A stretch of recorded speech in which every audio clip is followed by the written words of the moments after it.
भारत की पहली महिला शिक्षिका सावित्रीबाई फुले की आज जयंती है।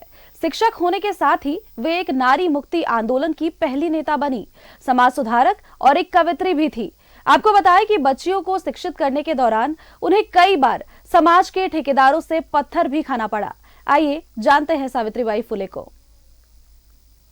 आपको बताते चले कि आज सावित्रीबाई फुले की जयंती है। ऐसे में अभी हम आपको एक रिपोर्ट दिखाएंगे।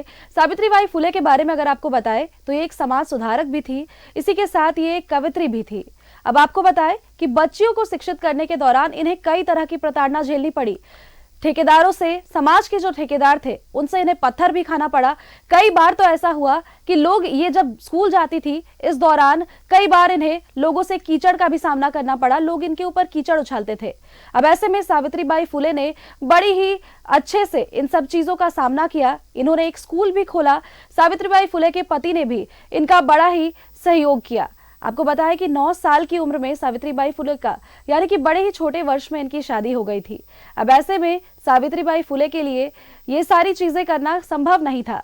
और अभी के समय में अगर हम बात करें तो सावित्रीबाई फुले के बारे में अब हम आपको बताएंगे।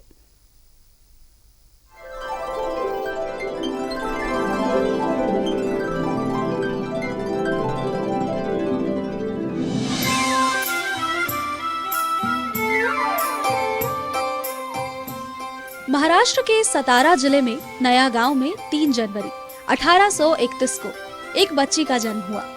माता पिता ने बड़े ही प्यार से बच्ची का नाम सावित्रीबाई फुले रखा। आजादी के पहले तक भारत में महिलाओं की गिनती 2याम दर्जे में होती थी। आज की तरह उन्हें शिक्षा का अधिकार नहीं था। उस दौर में महिलाओं का स्कूल जाना पाप समझा जाता था। ऐसे में सावित्रीबाई फुले ने जो कर दिखाया वो कोई साधारण उपलब्धि नहीं थी। जब वो स्कूल जाती थी तो लोग उन पर पत्थर फेंकते थे।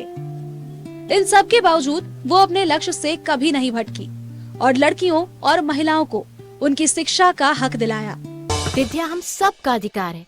विद्या के लिए कोई ऊंच नीच, छूत अछूत कुछ नहीं होता।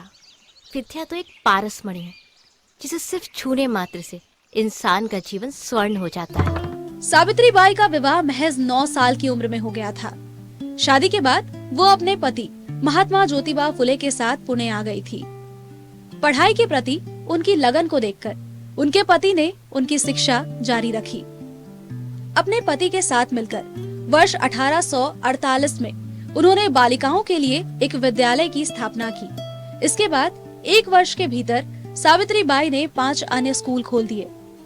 एक महिला के लिए उस दौर में बालिका विद्यालय चलाना कितना मुश्किल रहा होगा, इसकी आज कल्पना भी नहीं की जा सकती, क्योंकि उस समय लड़कियों की शिक्षा पर सामाजिक पाबंदी थी।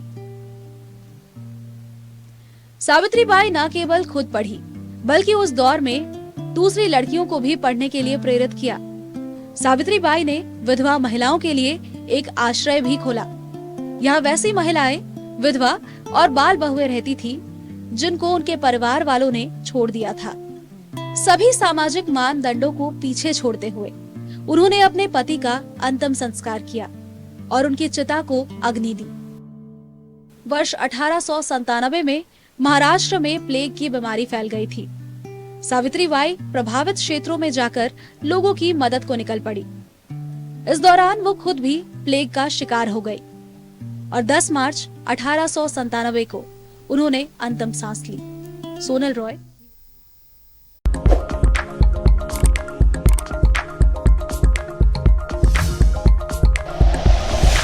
Like and share videos, subscribe करें हमारा चैनल और प्रेस करें बेल आइकॉन। न्यूज़ 11 भारत, सच है तो दिखेगा।